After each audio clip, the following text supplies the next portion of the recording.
Hello everyone. इस video में हम देखने वाले हैं द पंडित्स के लाइव मॉक 9 का डिटेल्ड एनालिसिस। अगर आपने द पंडित्स प्लेटफॉर्म पे इस मॉक टेस्ट को अटेम्प्ट नहीं किया है, ऐसे केस में आप इस एनालिसिस के लिए हर क्वेश्चन को पॉज करके ट्राई करेंगे, फिर मेरा सोल्यूशन देखेंगे। चलिए शुरू करते हैं क्वेश्चन नंबर 1 से। सवाल है एरर स्पॉटिंग के लिए, एरर डिटेक्शन के लिए। लिखा है these kind of phones seems to be expensive but it is relatively economical to maintain. ठीक है, for the sake of convenience मैं ये सवाल दोबारा लिख रहा हूं ताकि मैं जो समझाना चाहता हूं मैं आपको वो डेप्थ में जाके समझा पाऊं। लिखा है these kind of phones seems to be expensive, मतलब ऐसे जो फोन्स हैं वो एक्सपेंसिव लगते हैं, but it is relatively economical to maintain. ठीक है, अगर आपने नोटिस किया है तो इस सेंटेंस में दो क्लॉज हैं जो कि कंजंक्शन बट से जुड़े हैं। ठीक है, लेट्स गेट टू बिजनेस। एक एक करके हम क्या करेंगे, हम इसको अलग अलग करेंगे। ये आपका कंजंक्शन का पार्ट है। चलिए मैं यहां से शुरू कर रहा हूं। लिखा है दीज काइंड ऑफ फोन्स। पहले हम एरर पे नहीं जा रहे, पहले हम सेंटेंस को अलग अलग करना सीख रहे हैं। लिखा है दीज काइंड ऑफ फोन्स। यहां पे आपको दिख रहा होगा कि ऑफ एक प्रीपोजिशन है जिसके लिए एक ऑब्जेक्ट आया है। कौन सा? फोन्स। ये नाउन है जो कि एक प्रीपोजिशन का ऑब्जेक्ट का काम कर रहा है। हमारा मेन सब्जेक्ट क्या है? हमारा मेन सब्जेक्ट है यहां पर दीज काइंड। ये दीज डिटर्मिनर का काम कर रहा है, काइंड यहां का नाउन है। ठीक है, ये हमारे सेंटेंस का सब्जेक्ट है। आगे बढ़ेंगे। सीम्स टू बी, आपको पता है सीम्स एक लिंकिंग वर्ब होता है।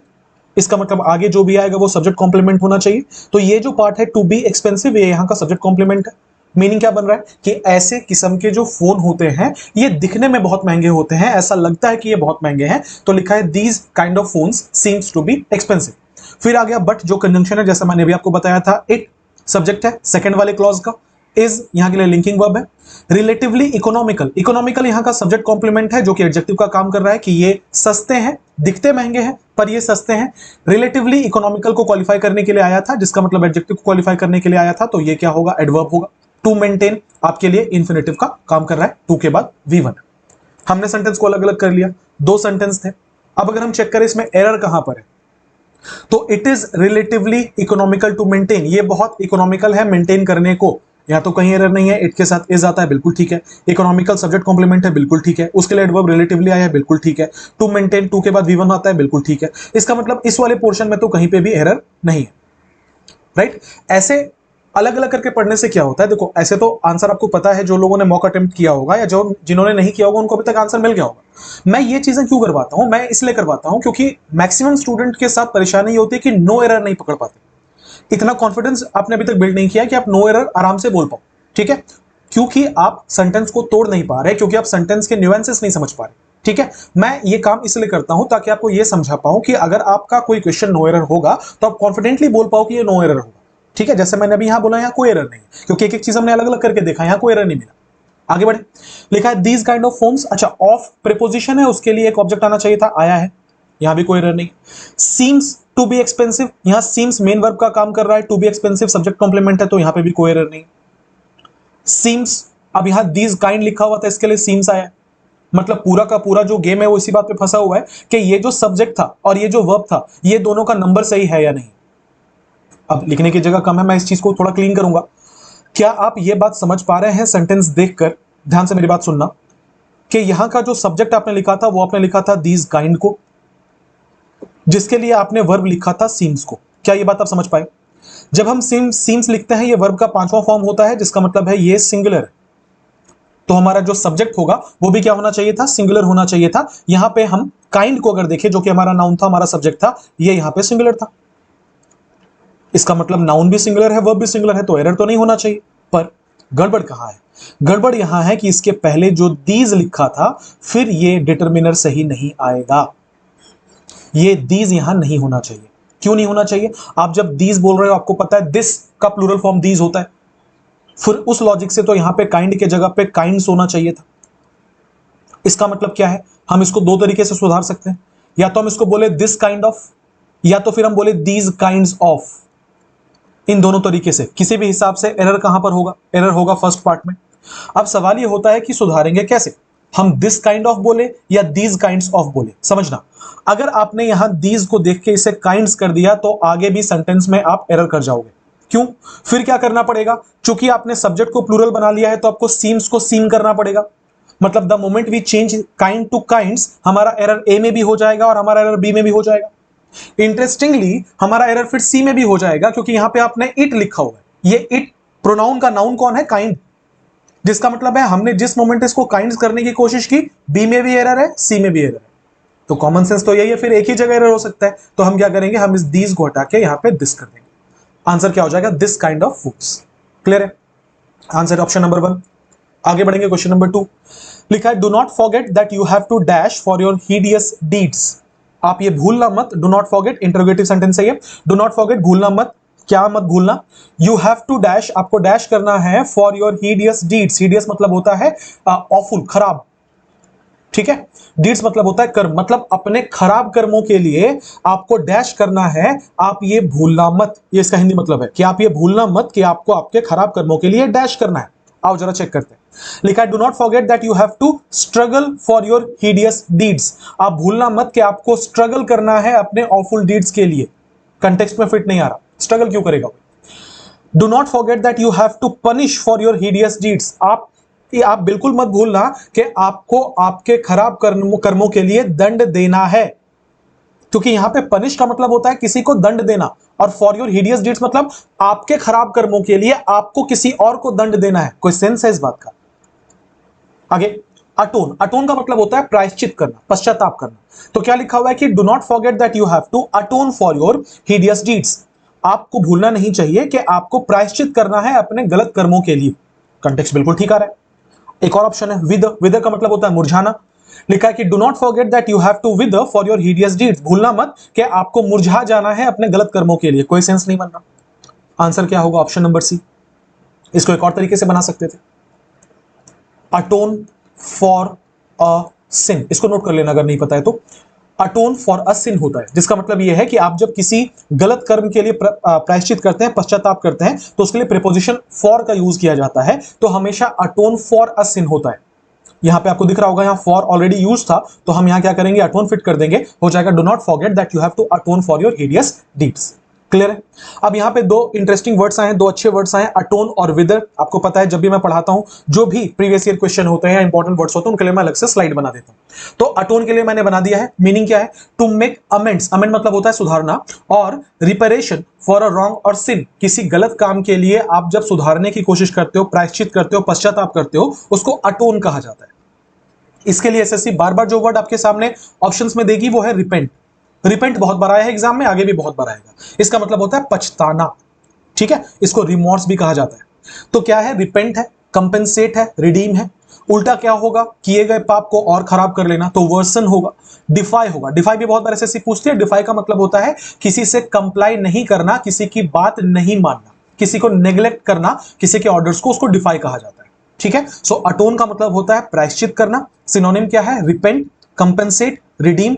एंटोनिम क्या है? Worsen and defy. अगला है विदर। विदर का मतलब होता है मुरझा जाना। ठीक है? To dry up, to shrivel, to fade away, to wilt, to fade, to decay. Wilt का मतलब होता है किसी पत्ते वगैरह का मुरझा जाना। तो विदर का मतलब होता है मुरझाना, श्रिवल का मतलब होता है मुरझाना, फेड अवे का मतलब होता है मुरझाना, विल्ट का मतलब होता है मुरझाना। फेड धीरे धीरे करके खत्म हो जाना चीजों का, डिके सड़ जाना चीजों का। इसका एंटोनिम बहुत बार एग्जाम में पूछा गया। ब्लूम मतलब होता है खिलना, फ्लोरिश मतलब होता है खिलना, थ्राइव मतलब होता है फलना फूलना। जैसे हम लोग कहते हैं बिजनेस थ्राइव कर गया। बिजनेस थ्राइव करने का मतलब है बिजनेस बिल्कुल बढ़ गया, बिल्कुल फल फूल गया, उसे थ्राइव कहा जाता है। ठीक है? सो विदर के लिए जो बहुत इंपॉर्टेंट वर्ड्स हैं वो है विल्ट, उसका उल्टा ब्लूम खिलना, फ्लोरिश खिलना, थ्राइव फलना फूलना। कुछ बड़े इंपॉर्टेंट वर्ड्स हमने इसमें किए, एक बार आप आंखें बंद करेंगे, मेरी बात ध्यान से सुनेंगे। अटोन का मतलब होता है प्रायश्चित करना। इसके लिए बहुत इंपॉर्टेंट सिनोनिम है रिपेंट। ठीक है? सो अटोन, रिपेंट, किसी चीज के लिए प्रायश्चित करना। उल्टा होता है वर्सन एंड डिफाई। डिफाई भी एसएससी बहुत बार पूछती है, मतलब होता है किसी की बात नहीं माननी, किसी के ऑर्डर्स नहीं मानने। अगला है विदर। विदर का मतलब होता है किसी चीज का मुरझा जाना। उसी का सिनोनिम होता है श्रिवल, उसी का सिनोनिम होता है विल्ट। उल्टा क्या होता है? किसी चीज का खिलना, ऑब्वियसली। तो ब्लूम मतलब खिलना, फ्लोरिश मतलब खिलना, फलना फूलना इज थ्राइव। इतने वर्ड्स बड़े इंपॉर्टेंट है। आगे बढ़ेंगे, क्वेश्चन नंबर 3 पर आएंगे। लिखा है she must leave the house now if she want to catch the train. हमें क्या करना है? इसको इंप्रूव करना है। सबसे पहले हमारी नजर में नो इंप्रूवमेंट आ रहा है, तो हम पहले चेक कर लेते हैं क्या इस क्वेश्चन में कोई एरर है। लिखा है she must leave the house, she subject है, मस्ट मॉडल है, मॉडल के बाद बेस फॉर्म आता है, लीव लिखा है बेस फॉर्म है, बिल्कुल सही है। She must leave the house, यहां तक कोई एरर नहीं है। नाउ अभी उसे घर से निकल जाना चाहिए। इफ कंडीशनल सेंटेंस है, if she want to catch the train, लिखा है कि अगर उसे ट्रेन पकड़ना है तो उसे अभी घर से निकल जाना चाहिए, फर्स्ट कंडीशनल है। लिखा she must leave the house. Now if she want, यार आप जब शी कह रहे हो जो कि सिंगुलर सब्जेक्ट है, तो इसके साथ आप वांट कैसे बोलोगे, ये तो प्लूरल हो जाएगा ना। होना क्या चाहिए था, वांट्स होना चाहिए था। इसका मतलब यहां पे एरर है। तो क्या नो इंप्रूवमेंट आंसर हो सकता है? नहीं, नो इंप्रूवमेंट आंसर नहीं हो सकता। अब ये सवाल बहुत अच्छा है क्योंकि इसमें आपको दिख रहा होगा कि अंडरलाइन पोर्शन पूरा का पूरा सेंटेंस है। इसका मतलब यहां पे क्या किया गया है, पूरे के पूरे सेंटेंस को चेंज कर दिया गया है। आइए देखते हैं, ऑप्शन एक एक करके काटते हैं। ए नंबर में लिखा हुआ है it's time she left the house if she wants to catch the train. आप देख रहे होगे इफ क्लॉज को सेम छोड़ा गया है, मेन क्लॉज में चेंजेस कर दिए गए हैं और यहां पे फॉर्म लग गया है इट्स टाइम वाला। आपको याद आ रहा होगा कि it's time, it's about time, it's high time, ऐसी चीजें जब हम लोग सेंटेंस में यूज करते हैं तो इनके साथ वर्ब का दूसरा फॉर्म आता है। ऐसा क्यों? अब देखो रटने वाली चीज नहीं है, एक बार समझा दे रहा हूं, तुरंत समझ में आ जाएगा। मैंने ही आपको पढ़ाया है पास्ट सब्जंक्टिव मूड, याद आ रहा है क्या? जिसमें हम ऐसी चीजों की कल्पना करते हैं जो चीजें होना पॉसिबल नहीं है। एक्चुअली क्या है, it is time, it is about time, it is high time ना किसी भी चीज की अर्जेंसी को शो करता है। ये क्रिटिक के फॉर्म में यूज किया जाता है, क्रिटिसिज्मेंट के लिए यूज किया जाता है कि ये कर देना तुम्हें चाहिए था पर तुमने किया नहीं, अभी हमें घर निकलना चाहिए, अंधेरा हो रहा है, अर्जेंसी शो कर रहे हैं। चूंकि ये चीजें अर्जेंसी शो कर रही हैं, क्रिटिसिज्म में यूज हो रही हैं, इनको पास्ट सब्जंक्टिव मूड के अंदर रखा जाता है। अब अगर आपको याद आ रहा हो, पास्ट सब्जंक्टिव मूड में हमने दो चीजें पढ़ी थी कि अगर हमें बी का फॉर्म लगाना हुआ तो हम वर लगाते हैं, अदरवाइज हम हमेशा V2 लगाते हैं। For example if I were a king, याद आ रहा होगा आपको, मैंने पढ़ाया था पास्ट सब्जंक्टिव में, है ना। उसके अलावा हमने क्या पढ़ा था, V2 लगता है। For example if he called me, अगर उसने मुझे बुलाया होता, उसने नहीं बुलाया, उसने अगर मुझे बुलाया होता, इफ ही कॉल्ड मी, ठीक है, तो यहां पे V2 लगेगा और अगर बी का फॉर्म रहा तो वर लगेगा। या तो कोई बी का फॉर्म है नहीं, इसका मतलब V2 लगना चाहिए। मैंने क्या बोला, मैं फिर से सम अप कर रहा हूं, it's time, it's high time, it's about time, ये सारे के सारे अपने साथ वर्ब का दूसरा फॉर्म लेते हैं। क्यों लेते हैं? क्योंकि ये पास्ट सब्जंक्टिव मूड के टोन को रिप्रेजेंट करते हैं किसी भी सेंटेंस में, ठीक है। तो यहां से हमने क्या सीखा, यहां से हमने ये सीखा कि इसके बाद V2 आना चाहिए। लिखा it's time she left, V2 है। It's time she leaves, leaves कैसे आ जाएगा, V2 चाहिए हमें। It's time the house leaves, leaves कैसे होगा, और ऊपर से यहां सब्जेक्ट द हाउस को बना दिया गया कि घर ही निकल गया वहां से गलत है, तो आंसर एक ही बच रहा है, option number A, it's time she left, ठीक है। अच्छा, अभी हमने वांट और वांट्स पे ऑप्शन काटा था, देखना यहां वांट्स लिखा हुआ है, तो ऑप्शन नंबर ए बिल्कुल करेक्ट है। आगे बढ़ेंगे, क्वेश्चन नंबर 4 लिखा है कि as soon as winter sets in, हमें करेक्टली ग्रामेटिकली करेक्ट सेंटेंस ढूंढना है, मतलब 4 सेंटेंस है, 3 गलत है, 1 सही है, हमें ढूंढना है कौन सा वाला सही है। लिखा है as soon as winter sets in the number of tourists start increasing suddenly. लिखा है कि जैसे ही विंटर आता है, सेट्स इन का मतलब होता है किसी चीज का इंट्रोडक्शन होना, तो जैसे ही शीत ऋतु जो है वो आती है, the number of tourists start increasing suddenly, जो नंबर ऑफ टूरिस्ट हैं वो अचानक से बढ़ने लगते हैं। अगर आप नोट करोगे तो as soon as winter sets in, as soon as winter sets in, as soon as winter sets in, ये वाली चीज सब में कॉमन है। तो ये कंजंक्शन था, उसके बाद एक क्लॉज था, कंजंक्शन था, एक क्लॉज था, ये वाली चीज सब में कॉमन है। इसका मतलब हमें जो एरर मिलना है वो मिलना है सेकंड वाले पोर्शन से, जो एक और क्लॉज है उससे। अगर आप एक और क्लॉज को देख पा रहे हो तो यहां लिखा है द नंबर ऑफ। आपको याद आ रहा होगा, हमने प्रीवियस वीडियोस में कई बार किया है कि large number of, a great number of, है ना, अ ह्यूज नंबर ऑफ, ये सारे के सारे हमेशा प्लूरल होते हैं, जबकि द नंबर ऑफ जो है इसके बाद का नाउन प्लूरल होता है पर उसके बाद का वर्ब सिंगुलर होता है। क्या ये बात आपको याद आ रही है? मैंने क्या बोला, फिर से बोल रहा हूं, किसी सेंटेंस में अगर आपको a number of, a huge number of, a large number of, ऐसी चीजें दिखें तो वो आउट एंड आउट प्लूरल होते हैं। जबकि अगर कहीं पर आपको द नंबर ऑफ दिख जाए तो उसके बाद का नाउन प्लूरल होगा, उसके बाद का वर्ब सिंगुलर होगा। चेक कीजिएगा, the number of tourists noun plural है, वर्ब सिंगुलर होना चाहिए, स्टार्ट लिखा है, स्टार्ट तो वर्ब का पहला फॉर्म होता है, ये तो प्लूरल होता है, हमें सिंगुलर चाहिए, गलत है। The number of tourists are plural है, हमें सिंगुलर चाहिए। The number of tourists start हो सकता है, the number of tourists increasing, ये तो हो ही नहीं सकता क्योंकि द नंबर ऑफ टूरिस्ट आपका सब्जेक्ट होगा, इंक्रीजिंग यहां का वर्ब होगा। आईएनजी वाला वर्ड अपने साथ कोई ना कोई हेल्पिंग वर्ब तो लेगा, कभी मैं ऐसे बोल सकता हूं आई टीचिंग? कोई सेंस है इस बात का? नहीं ना। इसका मतलब क्या होना चाहिए, या तो मैं बोलूं आई एम टीचिंग, या तो बोलो आई वॉज टीचिंग, या तो बोलो आई विल बी टीचिंग। किसी भी हिसाब से मुझे हेल्पिंग वर्ब चाहिए ही चाहिए। V4 बिना हेल्पिंग वर्ब के नहीं आ सकता। इसका मतलब the number of tourist increasing grammatically incorrect है, गलत है। आंसर कौन सा बचा? Option number C. पूरा सेंटेंस पढ़ने की जरूरत नहीं है। क्वेश्चन नंबर 5 पे बढ़ते हैं। आपसे पूछा गया इसमें से कौन सा करेक्टली स्पेल्ड है उसे ढूंढ के निकालिए। मतलब 3 स्पेलिंग जो है, सॉरी इनकरेक्टली स्पेल्ड है, 3 स्पेलिंग जो है वो करेक्ट होंगे, एक स्पेलिंग इनकरेक्ट होगा, हमें ढूंढना है कौन सा इनकरेक्ट है। चेक कर लेते हैं। ट्रांसफर्ड 2 आर होता है, बिल्कुल सही है। रेफर्ड 2 आर होता है, बिल्कुल सही है। सफर्ड आंसर होगा, होगा कि नहीं? सफर्ड की सही स्पेलिंग क्या है? SUFFERED। इसमें एक ही बार आता है, सिंगल आर आता है, 2 बार आर नहीं आता। इस बात का आप ध्यान रखेंगे। हमसे पूछा गया था इनकरेक्टली, इसकी स्पेलिंग गलत है। अगला, the research team made a significant breakthrough in finding a cure for the disease. ठीक है, एक तो इसका यह तरीका हो सकता है कि आपको जो ऑप्शंस दिए उनके मीनिंग पता हो, पर दूसरा स्ट्रीट स्मार्टनेस अगर आप थोड़ा सा यूज कर लेते सेंटेंस में तो आपसे क्वेश्चन तुरंत बन जाता। 10 सेकंड का सवाल है, ध्यान से सुनना मेरी बात को। क्या लिखा है? The research team.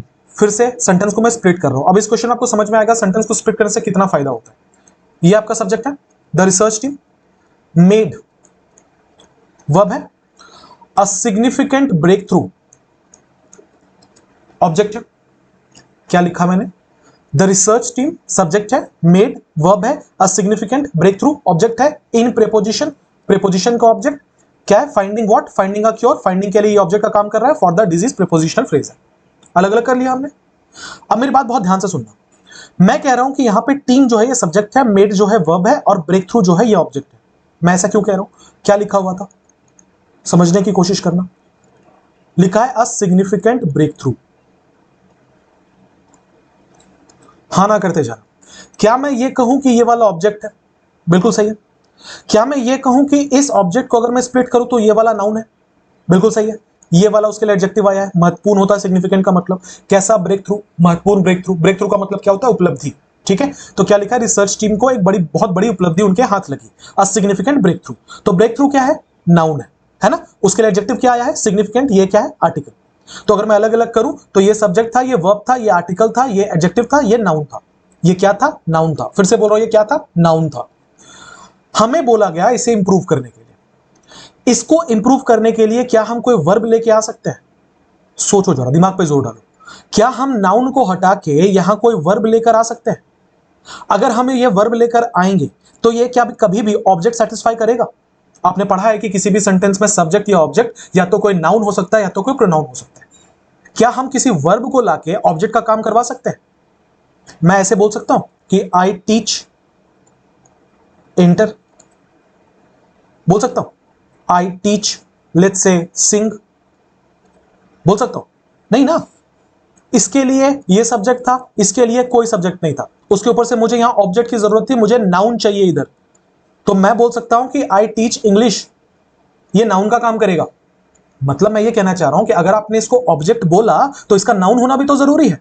अगर इसका नाउन होना जरूरी है तो जरा ऑप्शन देखना। ब्रेक आउट वर्ब है, फ्रेजल वर्ब है पर वर्ब है। ब्रेक डाउन वर्ब है, ब्रेक अबाउट वर्ब है। कहां से होगा आंसर? हमें तो नाउन चाहिए ना। नाउन तो एक ही है इसमें से, ब्रेक थ्रू। तो आंसर होगा कि नहीं होगा? बोलो, समझ पाए कि नहीं समझ पाए? ये सारे के सारे फ्रेजल वर्ब्स थे। अगर आपको मीनिंग नहीं भी पता था फिर भी आप आराम से बना सकते थे, क्योंकि आपको यहां पे एक नाउन चाहिए था और सारे ऑप्शंस में जो दिए हुए थे वर्ब दिए हुए थे, तो आप आराम से आंसर कर सकते थे नो इंप्रूवमेंट।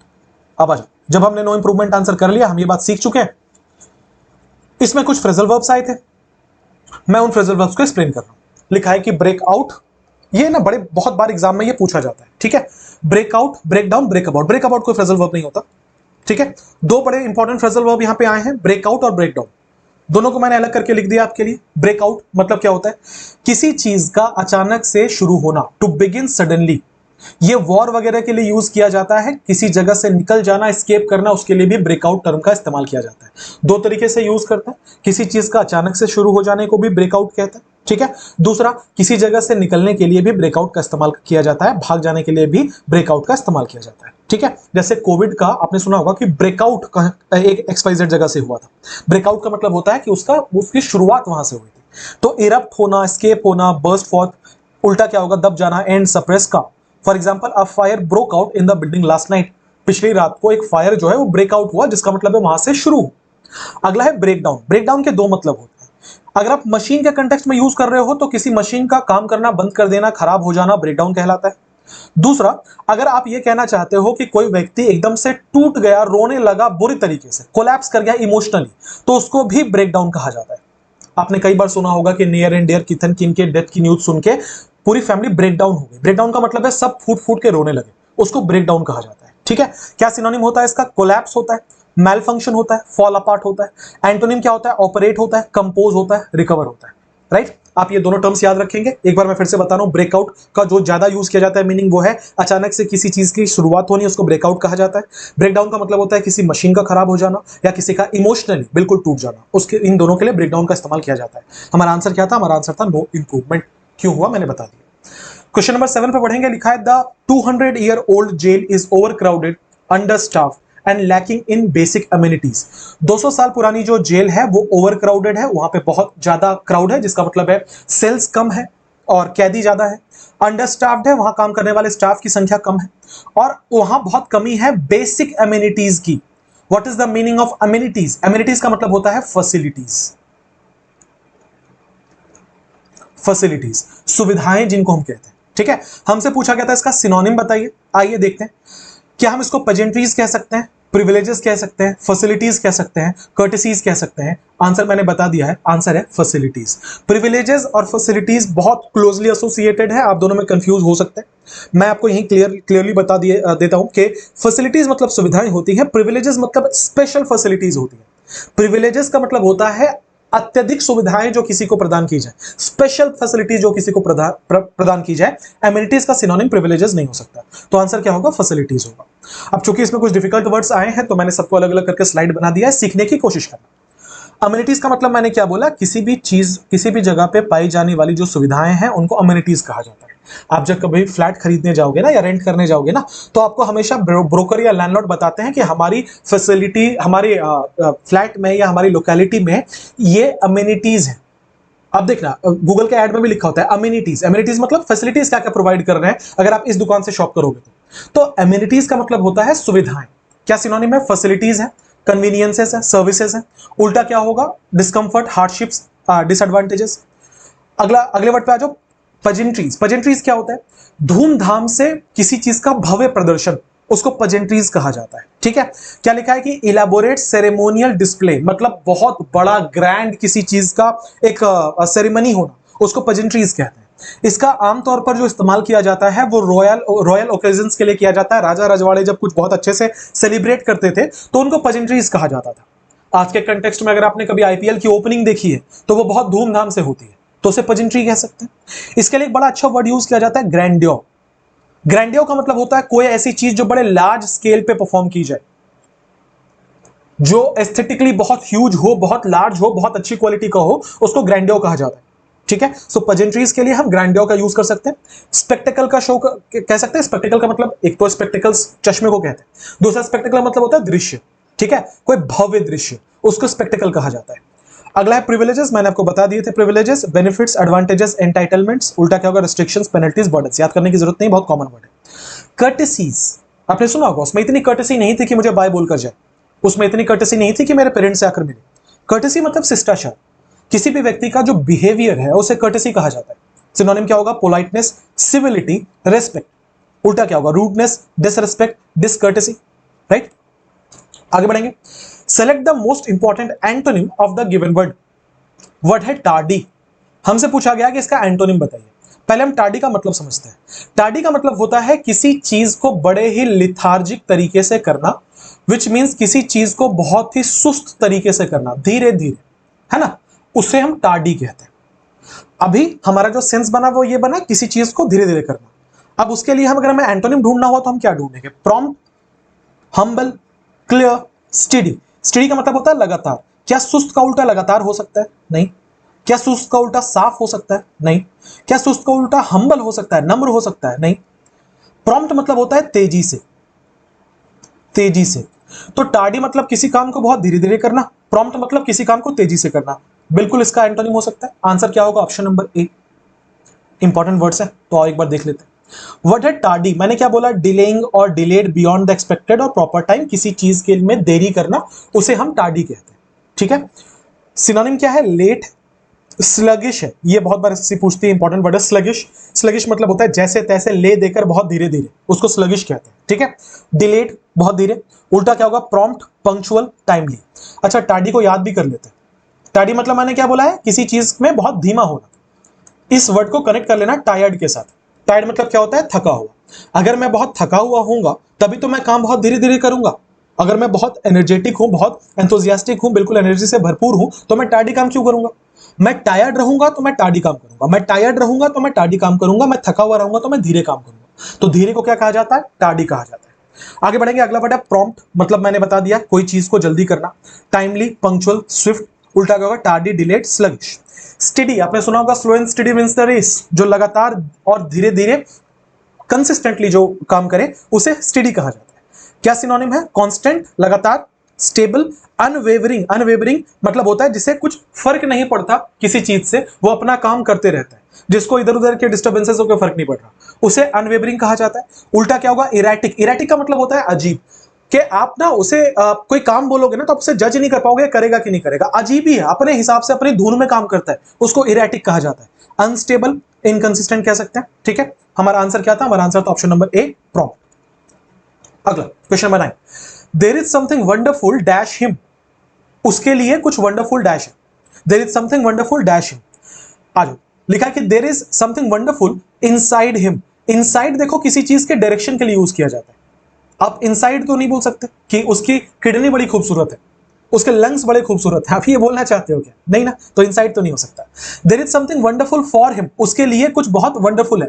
देखो होने को तो ग्रामेटिकली ये भी करेक्ट है कि there is something wonderful for him, लेकिन यहां पे मतलब हो जाएगा कि आप फिर किसी गिफ्ट्स की बात कर रहे हो, पर यहां कोई कंटेक्स्ट गिफ्ट का नहीं था। अगर मैं बोलूं कि there is something wonderful for you, इसका मतलब आज तुम्हारा बर्थडे, तुम्हारे लिए कुछ बड़ा खूबसूरत सा मैं लेकर आया, पर वो हमारे इस सेंटेंस को देख के ये पता नहीं चल रहा, तो हम एकदम कॉन्फिडेंटली फॉर नहीं बोल सकते।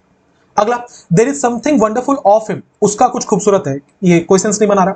There is something wonderful about him, ये आंसर हो सकता है। वंडरफुल ये एक बहुत ज्यादा कॉमनली यूज फ्रेज है, वंडरफुल अबाउट समथिंग और समवन। इसका मतलब क्या होता है, किसी व्यक्ति के किसी चारित्रिक विशेषता, किसी उसके स्पेशल कैरेक्टर के बारे में आप कह रहे हो कि उसके बारे में कुछ अच्छा है। There is something wonderful about him. जैसे आप कह रहे हो कि अरे वो तुम्हारे क्लास का वो लड़का है ना, तुम उसके साथ इतना हैंग आउट क्यों करते हो यार। उसने बोला यार वो ना पता नहीं, वो लगता है बहुत अच्छा इंसान है, उसमें कुछ तो बड़ा अच्छा है। There is something wonderful about him. अब उसका वो पर्सोना है जो बहुत खूबसूरत है, या उसकी बातें बहुत अच्छी हैं, या कुछ भी हो सकता है, मुझे पता नहीं, but there is something wonderful about him, उसके उसके साथ ना कुछ बहुत अच्छा है। इसे कहा जाता है वंडरफुल अबाउट समवन या अबाउट समथिंग, जिसका कंटेक्स्ट बिल्कुल यहां था। तो आंसर क्या होगा, ऑप्शन नंबर डी। आगे बढ़ेंगे, question number 10, come to the quick, बहुत अच्छा आइडिया है, अभी याद करा दे रहा हूं, अब से कभी नहीं भूलोगे। कट टू द क्विक, कम गलती से मैंने पढ़ दिया, कट टू द क्विक, ठीक है। मीनिंग समझना, देखो ऐसे ये इडियम क्यों मैंने बोला बहुत अच्छा है, क्योंकि कट टू द क्विक ऐसा लग रहा है कि किसी काम को तेजी से करना। तो बहुत सारे बच्चों ने जो अंदाजा से बनाया, जिन्होंने अंदाजा से बनाया होगा, वो उन्होंने बनाया होगा टू टेक अ शॉर्टकट, जो कि आंसर गलत था। आंसर क्या है इसका, आंसर इसका हर्ट इमेंसली, किसी को बहुत बुरे तरीके से हर्ट करना। कहां से इडियम बनकर आया, वो सीख जाते हैं तो कभी नहीं भूलेंगे। देखो क्विक एक तो एडजेक्टिव और एडवर्ब होता है, ये बात तो आपको सबको पता है। क्विक नाउन भी होता है, जिसका मतलब होता है फ्लैश अंडरनीथ नेल्स। मतलब हमारे नाखून के अंदर जो हिस्सा पाया जाता है ना हमारे मांस का, उसे क्विक कहते हैं। क्विक को जब आप नाउन जैसा यूज करोगे तो इसका मतलब होता है नाखून के नीचे पाए जाने वाला फ्लैश। अब सोचो, हमने कई बार देखा है हमारे जो हिस्टोरिकल मूवीज है उसमें कि अंग्रेज या मुगल ऐसे टॉर्चर करते थे कि वो नाखून निकलवा लेते थे। क्यों, क्योंकि वो बहुत सेंसिटिव पार्ट होता है, उसके अंदर का जो फ्लैश होता है बहुत सेंसिटिव होता है। तो कट टू द क्विक का मतलब क्या हो जाएगा, नाखून के नीचे वाले फ्लैश को काटना या उसको हार्म करना। इसका मतलब किसी को बहुत बुरी तरीके से हार्म करना, किसी को वहां चोट पहुंचाना जो उसका वल्नरेबल पार्ट है, जहां से उसे बहुत ज्यादा दर्द होगा, उसको बोलते हैं कट टू द क्विक। बहुत ज्यादा इंटेंसली किसी को हर्ट करना। तो आंसर क्या होगा, option number B, hurt intensely. अगर आपको क्विक का मतलब याद रह गया तो आपको कट टू द क्विक का मतलब भी याद रह जाएगा। आगे बढ़ेंगे, अगला अगेन एरर का सवाल है, लिखा है कि he has been writing the article for 2 hours but he still has not finished. लिखा है कि वो 2 घंटे से लिखता आ रहा है पर वो अभी भी उसका काम खत्म नहीं हुआ है। फिर से for the sake of convenience मैं इसको दोबारा लिख रहा हूं, लिखा है कि he has been writing the article for 2 hours,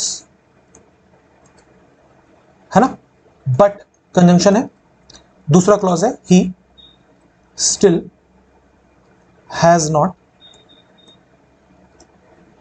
finished. आइए अलग अलग करते हैं। ही क्या है, सब्जेक्ट है। हैज बीन राइटिंग यहां क्यों यूज किया गया है, क्योंकि हम लोग यहां पे प्रेजेंट परफेक्ट कॉन्टिन्यूअस यूज करना चाह रहे थे। और ऐसा हम क्यों करना चाह रहे थे, क्योंकि आपको दिख रहा होगा यहां फॉर और सिंस लगा के टाइम के बारे में बताया गया है, विच क्लियरली स्टेट्स के काम स्टार्ट हुआ था पास्ट में और वो कंटिन्यू होता प्रेजेंट तक आ चुका है। यही कंडीशन है प्रेजेंट परफेक्ट कॉन्टिन्यूअस का, कि काम पहले स्टार्ट हुआ हो, चलता हुआ कंटिन्यू होता हो, अभी तक आ जाए। तो क्या लिखा होता है, ही हैज बीन राइटिंग, वो लिखता आ रहा है। क्या लिखता आ रहा है, द आर्टिकल, ये यहां का ऑब्जेक्ट है, नाउन है। फॉर 2 hours, वो 2 घंटे से आर्टिकल लिखता आ रहा है। ठीक है, वो 2 घंटे से आर्टिकल लिखता आ रहा है। क्या यहां पे हमें कोई एरर मिला, ही के साथ हैज लगेगा। प्रेजेंट परफेक्ट कॉन्टिन्यूअस में बिन प्लस V4 होता है, बिन प्लस V4 है, ये ऑब्जेक्ट है। फॉर के साथ 2 hours लगेगा, सिंस नहीं लग सकता क्योंकि यहां पे ड्यूरेशन बताया गया है। इसका मतलब इस वाले पोर्शन में तो कोई एरर नहीं है। तो देखो फिर से अलग अलग कर लेने से हमें ये बात समझ में आ गई। आगे देखो, बट क्या है, बट है कंजंक्शन। बट क्या है, बट है कंजंक्शन। अब आगे आ जाओ, लिखा है he subject still adverb of time, adverb of time, है ना। He has helping verb, not adverb, finished V3। अब इसको देख लेते हैं, ही सब्जेक्ट है, उसके लिए हैज आना चाहिए। नॉट फिनिश्ड, अभी तक खत्म नहीं किया, हैज के बाद V3 आता है, बिल्कुल सही है। इसका मतलब इस वाले पोर्शन में कहीं पे भी कोई एरर नहीं था, इसमें कोई एरर नहीं है, इसमें कोई एरर नहीं है। अब या तो आंसर नो एरर है या तो स्टिल में गड़बड़ है, क्योंकि अभी तक हमने स्टिल को चेक नहीं किया। क्या चेक करना पड़ेगा इसमें, पोजीशन ऑफ एडवर्ब। बहुत बार आजकल एसएससी पूछ रही है, आपको पोजीशन चेक करना पड़ेगा। अब अगर हम देखें स्टिल को, समझने की कोशिश करते हैं स्टिल के आसपास की चीजें, तो देखो स्टिल जो है ये एक एडवर्ब ऑफ टाइम है, राइट, समय बताता है। हालांकि एडवर्ब ऑफ टाइम सबसे अच्छा लगता है जब उसे सेंटेंस के एंड में यूज किया जाए, पर स्टिल के लिए एक कंडीशन और है जो आपको बहुत सारी किताबों में मिल जाएगी। You can refer to Michael Swan या कैम्ब्रिज, आप दोनों में देख लेना, दोनों में ये चीजें मेंशन की हुई है कि स्टिल का इस्तेमाल आमतौर पर हेल्पिंग वर्ब और मेन वर्ब के बीच में होता है। क्या बोल रहा हूं मैं, फिर से सुनो, स्टिल का इस्तेमाल, एडवर्ब ऑफ टाइम का इस्तेमाल हेल्पिंग वर्ब और मेन वर्ब के बीच में किया जाता है। हालांकि मॉडर्न इंग्लिश में आपको बहुत जगह पे दिखेगा स्टिल या तो बीच में लिखा, या तो लास्ट में लिखा, या तो शुरू में लिखा, ऐसे दिख जाता है। पर जो फॉर्म एक्सेप्टेबल है हमारे एग्जाम्स में वो ये है कि स्टिल का इस्तेमाल हेल्पिंग वर्ब और मेन वर्ब के बीच में किया जाए, राइट। और तो कोई एरर नहीं है, हमें कहीं हमने देख चेक कर लिया है, तो जरा एक बार स्टिल की पोजीशन चेक कर लेते हैं। लिखा हुआ था ही स्टिल हैज नॉट, लिखा ही स्टिल हैज नॉट फिनिश्ड, ये लिखा था ना।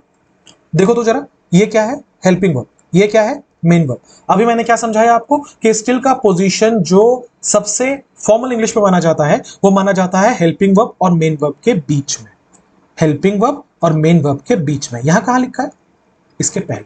इसका मतलब आंसर कौन सा होगा, ऑप्शन नंबर बी। स्टिल की पोजीशन गलत है, स्टिल यहां नहीं होनी चाहिए थी। स्टिल को कहां रखेंगे, इसके बीच में। तो क्या हो जाएगा, he has still not finished. ठीक है, आप इसको येट के साथ भी चेंज कर सकते हो, ठीक है, या फिर आप ऐसे भी बोल सकते हो he has not finished yet, ज्यादा अच्छा रहेगा। ठीक है, तो आप किसी भी तरीके से चेंजेस कर सकते हो, पर जो एरर है वो बी पार्ट में है, स्टिल यहां नहीं होना चाहिए, ये हमें फाइंड आउट करना था। बाकी सुधारने को नहीं कहा गया, सुधारने के लिए आप इसमें येट भी लगा सकते हैं। ठीक है, आई होप ये चीज आपको समझ में आ गई है। पोजीशन ऑफ एडवर्ब को थोड़ा सा ध्यान से देखना, लास्ट ईयर भी सीजीएल में, सीएचएसएल में, सब में पोजीशन ऑफ एडवर्ब्स बार बार पूछे जा रहे थे, फ्रीक्वेंसी वाला पूछा गया था बहुत बार। ठीक है, तो ये चीज साथ ही साथ में आपके मैनर का भी पूछा गया था, एडवर्ब ऑफ मैनर वाला पोजीशन। तो थोड़ा सा इस टॉपिक को एक बार देख लेना, आजकल बहुत पूछा जा रहा है एग्जाम में। आगे बढ़ेंगे, select the most appropriate synonym of the given word. हमें सिनोनिम ढूंढना है। वर्ड है प्रॉक्सिमिटी। प्रॉक्सिमिटी का मतलब होता है किसी चीज से नजदीकी, कैसे लिखा था, नजदीकी। ठीक है, आज ऑप्शन है एंशियंट, मतलब होता है प्राचीन, क्लोजनेस नजदीकी, ब्लीक बहुत सूक्ष्म चांसेस किसी चीज के, या उदास को ब्लीक कहते हैं, वीकनेस कमजोरी। आंसर कौन सा होगा, सिनोनिम ढूंढने को कहा गया था, नजदीकी, क्लोजनेस, राइट। आ जाओ, कुछ अच्छे वर्ड्स आए हैं, इनको देख लेते हैं। प्रॉक्सिमिटी मतलब मैंने बोला निकटता, समीपता, किसी चीज से नजदीकी, क्लोजनेस, नियरनेस, एडजेसेंसी कह सकते हैं। एंटोनिम क्या होगा? Distance, remoteness, फार्मनेस। एंशियंट, प्राचीन, बहुत इंपॉर्टेंट वर्ड है। क्या सिनोनिम है? ओल्ड, एंटीक, आर्केइक, बहुत बार पूछा जाता है। एक और वर्ड बहुत बार पूछा जाता है, प्रिमिटिव, इसका मतलब भी होता है प्राचीन। ठीक है, सो ये आर्केइक हो गया, प्रिमिटिव हो गया, एंशियंट हो गया, सबका मतलब होता है प्राचीन। अगला वर्ड है ब्लीक। ब्लीक का मतलब होता है किसी चीज जिसमें उम्मीद ना हो, जैसा मैंने बोला बहुत सूक्ष्म किसी चीज के होने के चांस है, तो उसे ब्लीक कहा जाता है। साथ ही साथ में वार्मथ कहते हैं, कंफर्ट कहते हैं, कोल्ड एंड डिसोलेट, बहुत उदास, नीरस बिल्कुल, उसको ब्लीक कहा जाता है। ठीक है, अगर आपको ब्लीक का यूज देखना है ना, किसी भी रैंडम डे आप आईपीएल उठा लो और इंग्लिश कमेंट्री सुन लो, जो टीम हार रही होगी कमेंटेटर्स हमेशा बोलेंगे कि there is a bleak chance, हमेशा बोलेंगे there is a bleak chance. Bleak chance मतलब बहुत कम उम्मीद है, बहुत कम चांस है, उसको ब्लीक कहा जाता है। सिनोनिम क्या होगा इसके लिए? ग्रिम हो सकता है, बैरन, बैरन बंजर होता है, ग्लूमी, उदास। ठीक है, ये वर्ड बहुत इंपॉर्टेंट है, ग्लूमी बहुत बार पूछा जाता है। डिजेक्टेड एक वर्ड आपने पढ़ा होगा जिसका मतलब होता है उदास। ठीक है, आप ये कोई भी वर्ड देख सकते हो इसके सिनोनिम में। एंटोनिम क्या होगा? चीयरफुल, खुश, होपफुल एंड ब्राइट। राइट, तो यहां पे कुछ बड़े अच्छे वर्ड्स आए हैं। प्रॉक्सिमिटी मतलब होता है किसी चीज से निकटता, एंशिएंट मतलब होता है प्राचीन, उसके लिए दो बड़े इंपॉर्टेंट वर्ड है जो एसएससी पूछती है, आर्केइक एंड प्रिमिटिव। ब्लीक मतलब होता है किसी चीज के बहुत कम चांसेस होना या उदास होना। ठीक है, बैरन होना, ग्लूमी होना, ग्रिम होना, डिजेक्टेड होना, ये सारे वर्ड्स हम ब्लीक के लिए इस्तेमाल कर सकते हैं, इंपॉर्टेंट वर्ड्स। आगे बढ़ेंगे, अगला वर्ड है select the most appropriate antonym of the underline word. हमें एंटोनिम ढूंढना है। This young man thinks our little home is stupendous, sorry stupendous, stupendous. ठीक है, आपने अगर डांस इंडिया डांस वगैरह देखा हो तो उसमें बहुत चलता था कि his dance was stupendous. Stupendous का मतलब होता है कोई चीज जो बड़ी बेहतरीन है, तो बेहतरीन को बेसिकली स्टुपेंडस कहा जाता है। हमसे बोला गया इसका एंटोनिम ढूंढिए। ठीक है, एंटोनिम क्या होगा? ऑफुल।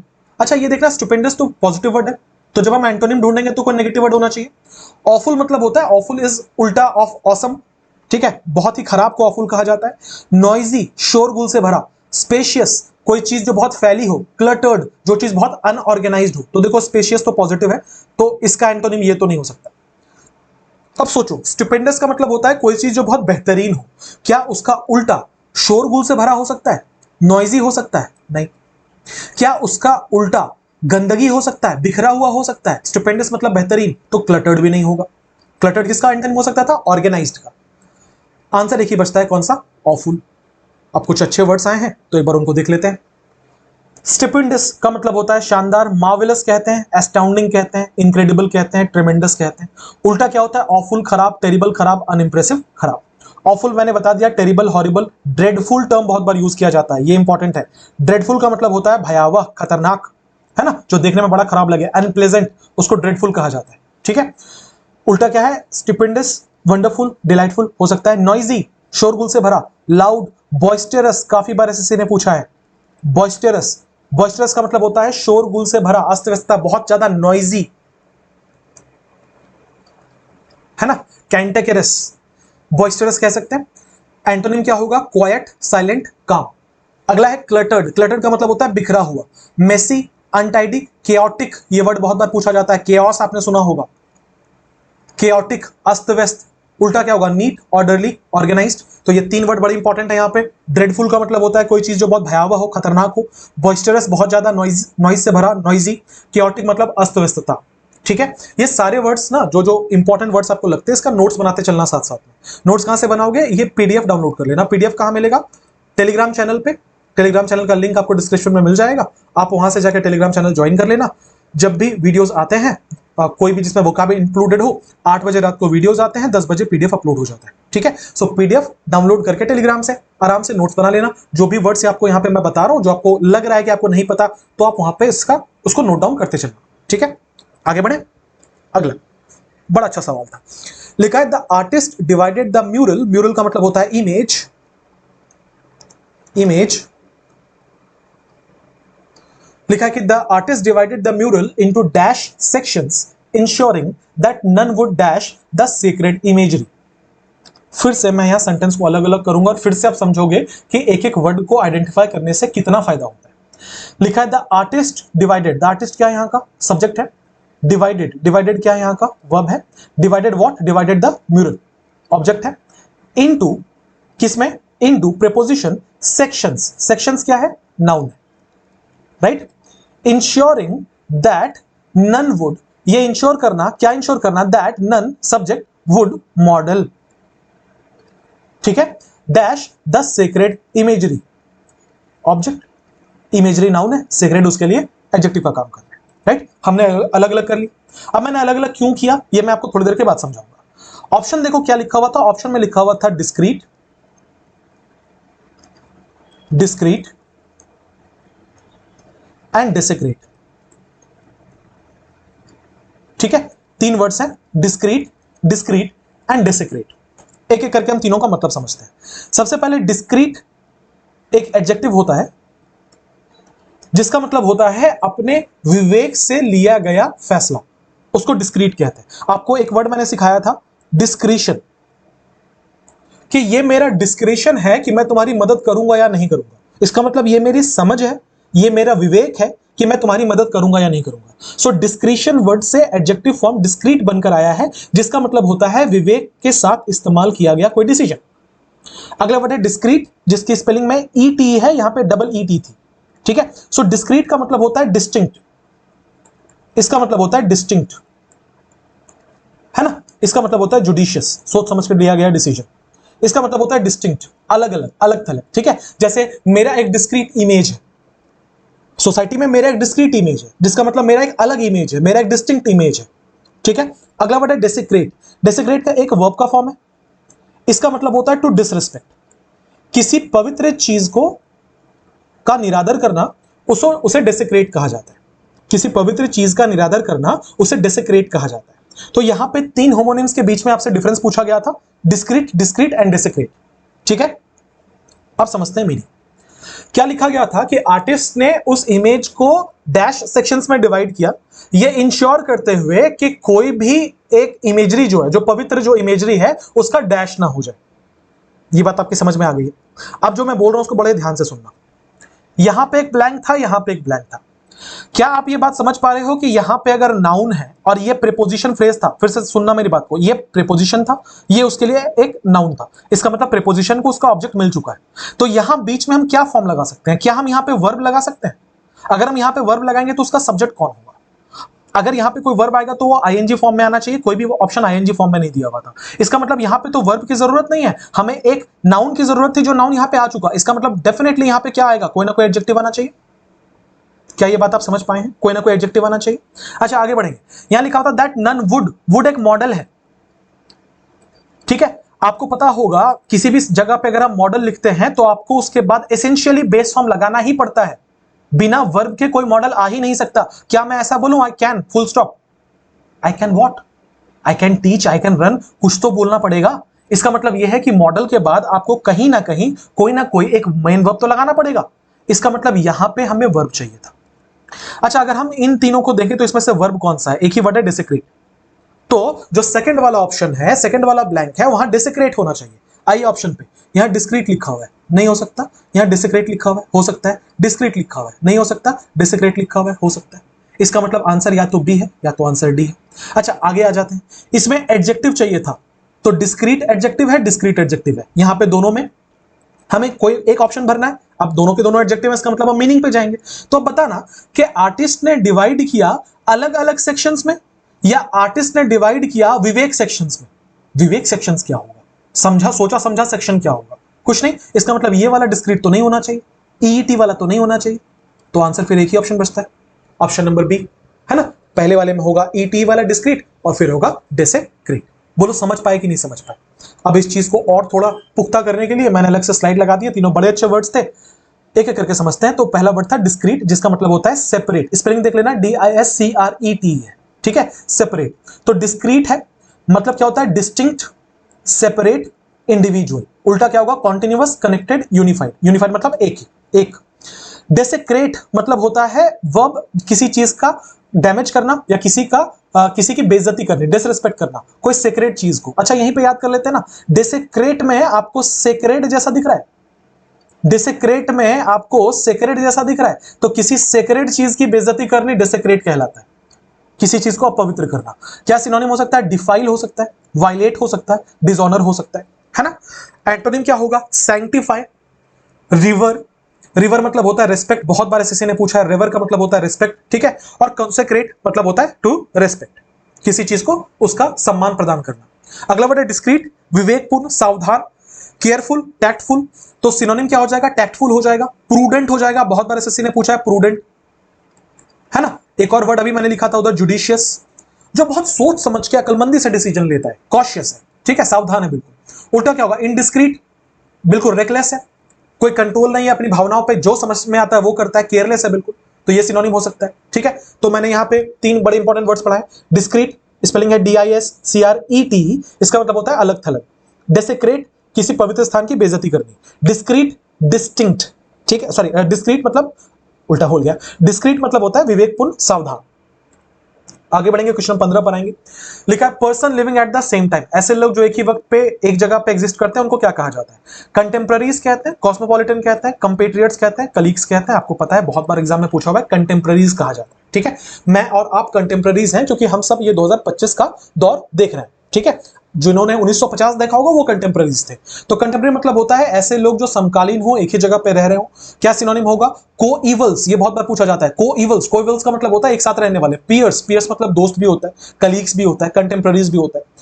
उल्टा क्या होगा? प्रेडिसेसर्स, पुराने लोग, एंसेस्टर्स, सक्सेसर्स। कॉस्मोपॉलिटन, काफी बार एसएससी ने पूछा है, मतलब क्या होता है? एक ऐसा व्यक्ति जो पूरी दुनिया को अपना घर समझता हो, एक ऐसा व्यक्ति जो हर जगह पे आसानी से अडॉप्ट कर ले, उसको अडेप्ट कर ले, उसको हम कॉस्मोपॉलिटन कहते हैं। People who are at ease in many different cultures and places. Synonym क्या है? Worldly, global citizens. उल्टा क्या होगा? Provincial, narrow minded. ये सब याद करने की जरूरत नहीं, केवल ये वर्ड याद रखो। कंपेट्रियट्स, देखो पेट्रियट का मतलब होता है देशभक्त, देशभक्त, ठीक है।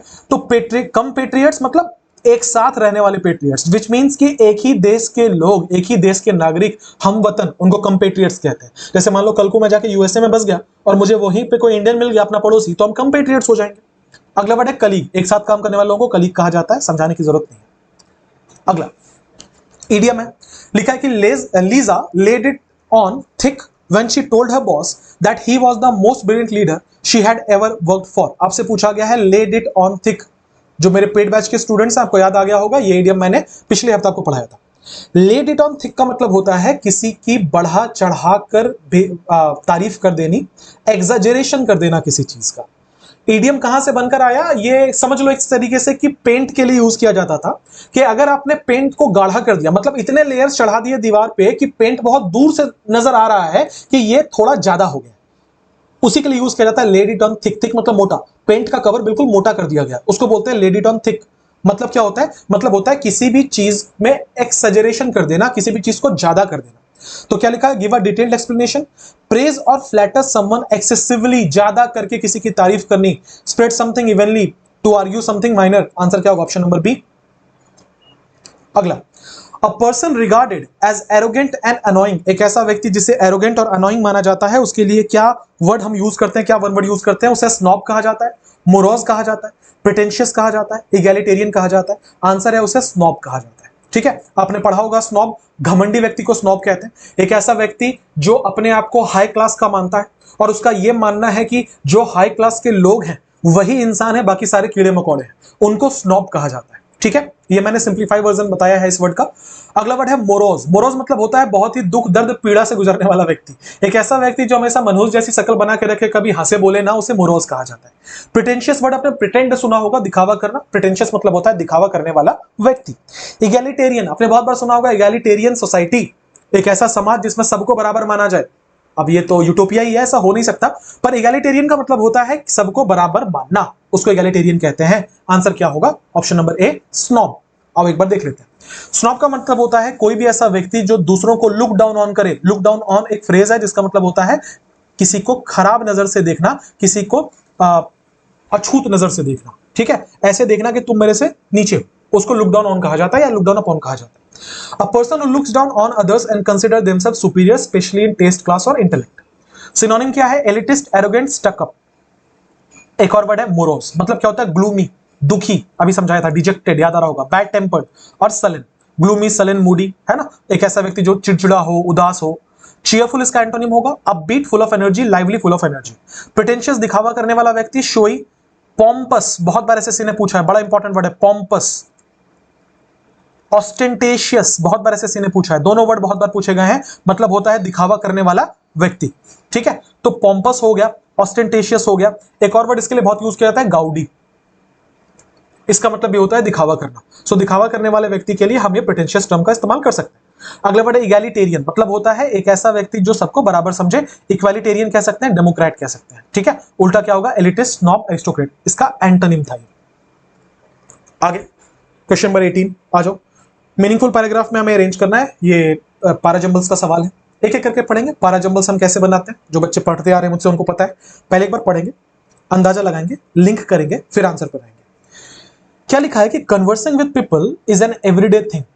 किसी भी व्यक्ति से कन्वर्सेशन करना, किसी भी व्यक्ति से बात करना एक रोजमर्रा की चीज है, रोजाना होने वाली चीज है। Without conversation communication would be impossible.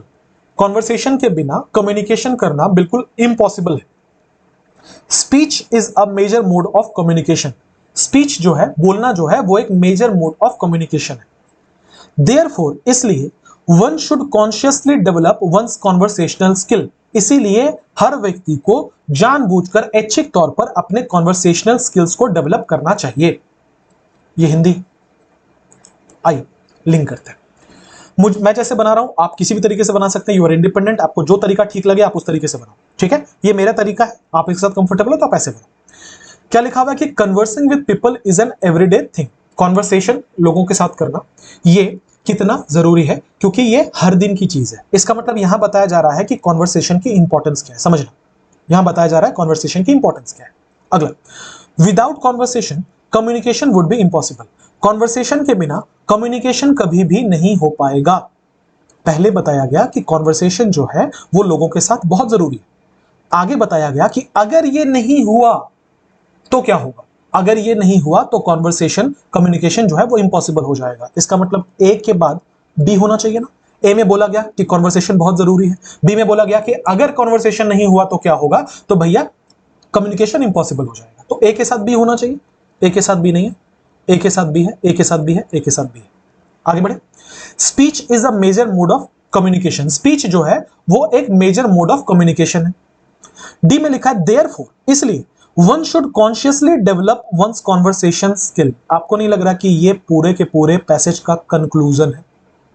इसमें बताया गया कि ये जरूरी है, इसमें बताया गया उसके बिना क्या होगा, इसमें बताया गया कि ये मेजर मोड ऑफ कम्युनिकेशन क्या है, उसका स्पीच है। यहां बोला गया, इसलिए सुनो, इंपॉर्टेंस वाली बात है, इंपॉर्टेंस वाली बात है, इंपॉर्टेंस वाली बात है, इसीलिए ऐसा होना चाहिए। तो ये तो कंक्लूड कर रहा है, इसका मतलब डी तो एंड होना चाहिए। आई, सी एंड है, सी एंड है, डी एंड है। आंसर होगा ऑप्शन नंबर डी। आगे बढ़े। हमें बोलना है, पूछा गया इसमें वॉइस बताइए। Jim would know next to nothing of the events. Subject क्या है, जिम। मॉडल क्या है, वुड है मॉडल। नो क्या है, मेन वर्ब। बाकी चीजें अभी हमें नहीं चाहिए।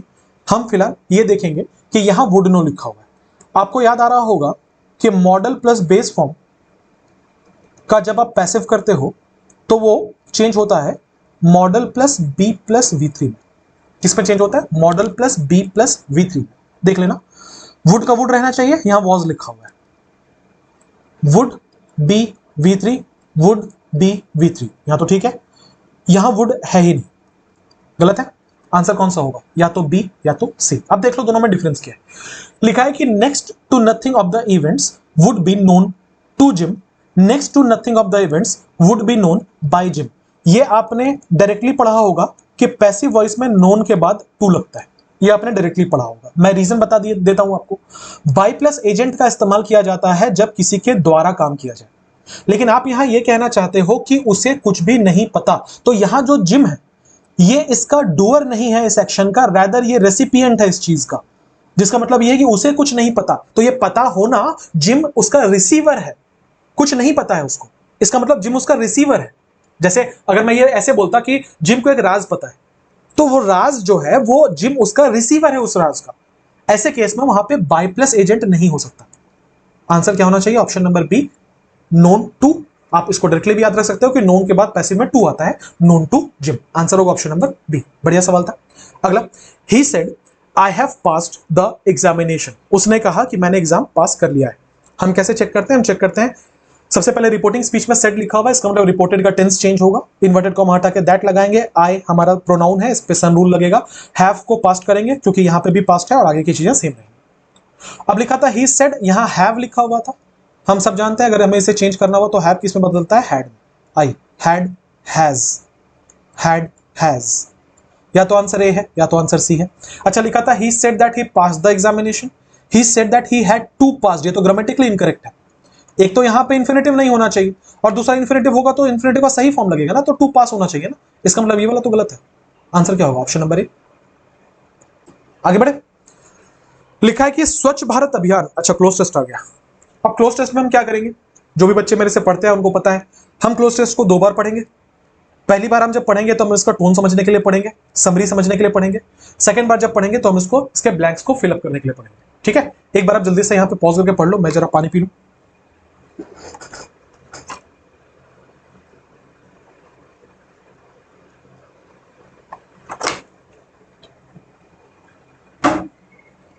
आइए, लिखा है स्वच्छ भारत अभियान is a clean India drive and mission launched as a national campaign by the Indian government in order to cover the 4041 statutory towns dash maintained cleanliness of streets, roads and infrastructure of the country.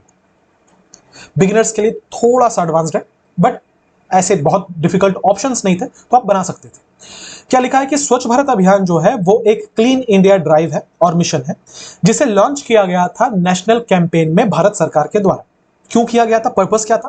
Purpose था कि 40-41 जो statutory towns है, statutory का मतलब क्या होता है, established, जो ऑलरेडी जिसको सरकार रिकॉग्नाइज करती है, उन टाउन्स में dash maintained cleanliness of streets के रास्तों की जो सफाई है उसे मेंटेन किया जा सके, रोड्स और इंफ्रास्ट्रक्चर जो है उसे मेंटेन किया जा सके, maintain cleanliness of streets, roads and infrastructure of the country. ठीक है, कि उसे मेंटेन किया जा सके। लिखा है कि it is the biggest cleanliness drive, it is the biggest cleanliness drive ever in India when approximately 3 million government employees including students from schools and colleges dash in the cleanliness activities। लिखा है कि ये सबसे बड़ा cleanliness drive है India का, जिसमें लगभग 3 मिलियन मतलब लगभग 30 लाख गवर्नमेंट एम्प्लॉइज जो हैं, जिसके अंदर स्टूडेंट्स भी थे डिफरेंट स्कूल और कॉलेजेस के, उन्होंने डैश किया था क्लीनलीनेस एक्टिविटीज में। Schools and colleges have participated in the event by organizing many cleanliness activities according to their own themes। Schools और colleges ने participate किया इवेंट में, ऑर्गेनाइज करके बहुत सारे cleanliness activities अपने अपने थीम के हिसाब से। This mission aimed to join each and every Indian from all dash of life in the same way that a tree grows and spreads its branches।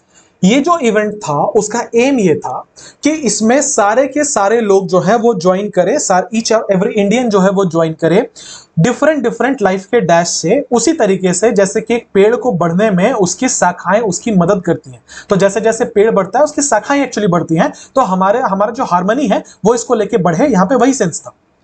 Swachh Bharat mission aims to construct individual sanitary latrines for household purposes for the people living under poverty line, dispose dash solid and liquid waste and enhance technology। देखा, स्वच्छ Bharat mission जो है उसका M था कि वो construct करे individually sanitary latrines को हाउसहोल्ड पर्पसेस के लिए, ऐसे लोगों के लिए जो कि पॉवर्टी लाइन के नीचे हैं, उनके सॉलिड और लिक्विड वेस्ट को डिस्पोज करे और उनके हेल्थ को बेहतर करे। ठीक है, earlier many awareness programs about the environmental sanitation and personal cleanliness dash by the Indian government। लिखा हुआ इसके पहले बहुत सारे अवेयरनेस प्रोग्राम्स और environmental sanitation और personal cleanliness डैश जो है वो भारतीय सरकार के द्वारा डैश किए गए थे। ठीक है, however these could not be effective so to make India a clean India। लेकिन ये इफेक्टिव नहीं हो पाए जिससे हमारा भारत एक स्वच्छ भारत बन जाए।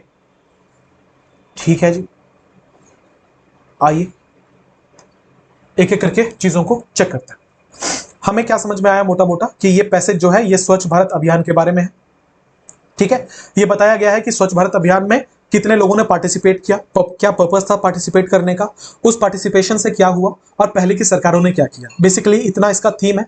ये काफी कंफ्यूजिंग पैसेज है क्योंकि इसमें कुछ लाइंस पास्ट में है, कुछ लाइंस प्रेजेंट में है, तो ओवरऑल क्या टेंस है इसका वो पकड़ना बहुत मुश्किल है। कि किस टाइम टाइम के फ्रेम में चीजें चल रही हैं वो पकड़ना थोड़ा मुश्किल है, ठीक है।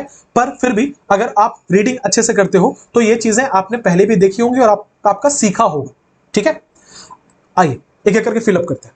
क्या लिखा है कि स्वच्छ भारत अभियान एक क्लीन इंडिया ड्राइव है, एक मिशन है जिसे लॉन्च किया गया था एक नेशनल कैंपेन इंडियन गवर्नमेंट के द्वारा 4041 टाउन्स में, ठीक है। Dash maintain cleanliness of streets, लिखा है कि aimed maintain, aiming maintain, aims maintain, aim maintain. ये पढ़ने में आपको बहुत अटपटा लगेगा। क्यों बहुत अटपटा लगेगा? इसलिए क्योंकि आमतौर पर एम के बाद टू का इस्तेमाल किया जाता है। एम्ड टू मेंटेन, आपको दिख रहा होगा यहां पे, देखना एम्स टू कंस्ट्रक्ट लिखा गया, एक ऊपर में भी कहीं पे एम्ड टू ज्वाइन लिखा हुआ था। एम अपने बाद टू लेता है, ठीक है, यहां नहीं लिखा। इसका मतलब है तो चारों में से कोई एक आंसर, माफ कीजिएगा, है तो चारों में से कोई एक आंसर, लेकिन हमें यहां पे वो वाला जो फॉर्म हमें पता है ऑलरेडी एम टू, वो वाला नहीं मिलने वाला, ठीक है। अब आइए इसके लिए एक चीज मैं आपको समझाता हूं, थोड़ा सा मैं डेप्थ में जाना चाहूंगा, थोड़ा सा आपका वक्त लेना चाहूंगा, ध्यान से सुनना। स्वच्छ भारत अभियान सब्जेक्ट है, इज लिंकिंग वर्ब है, a clean India drive and mission subject है, लिंकिंग वर्ब है, ऑब्जेक्ट है, मतलब यहां पे हमारा क्लॉज कंप्लीट हो गया। स्वच्छ भारत अभियान जो है क्लीन इंडिया ड्राइव और मिशन, ठीक है। अब यहां से स्टार्ट हो रहा है हमारा पास्ट पार्टिसिपल, मतलब participle phrase, launched as a national campaign. इसे लॉन्च किया गया था एज अ नेशनल कैंपेन, किसके द्वारा?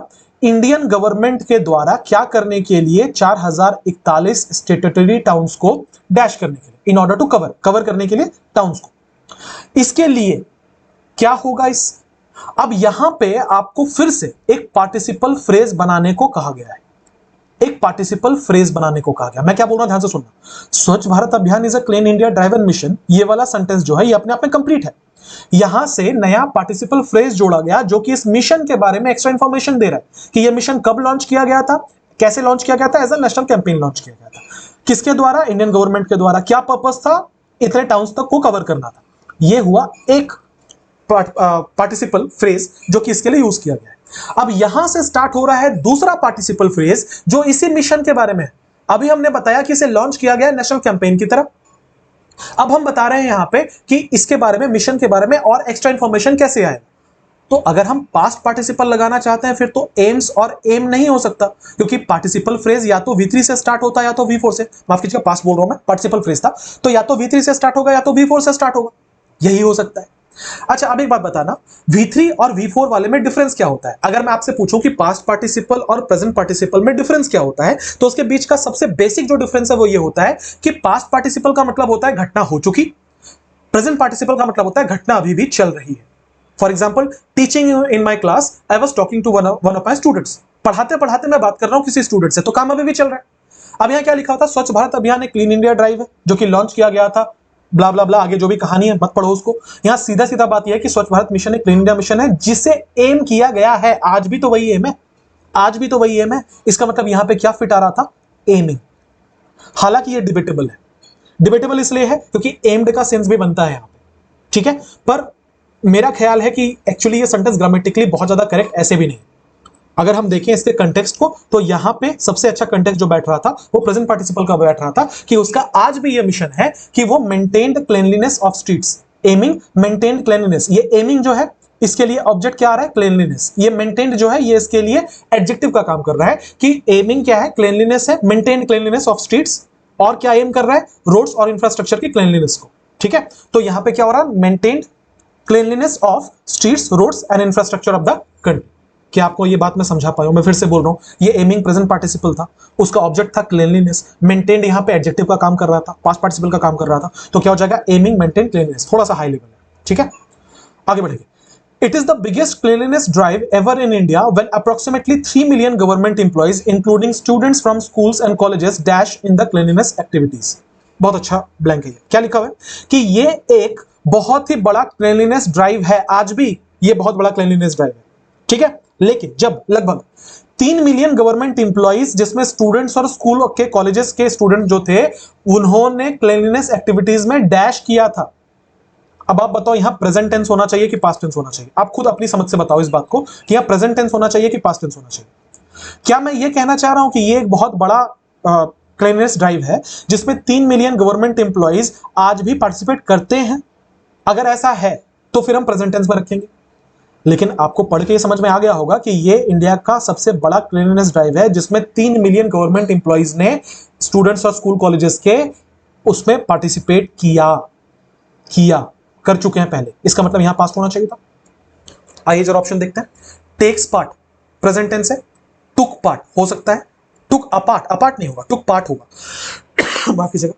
टेक्स नहीं हो सकता, प्रेजेंट टेंस है, टेक नहीं हो सकता, प्रेजेंट टेंस है, एक ही ऑप्शन बच रहा है टुक पार्ट, कि ये एक सबसे बड़ा क्लीनलीनेस ड्राइव है, जिसमें जब प्रीवियसली ये हुआ था तो 3 मिलियन लोगों ने इसमें पार्टिसिपेट किया था।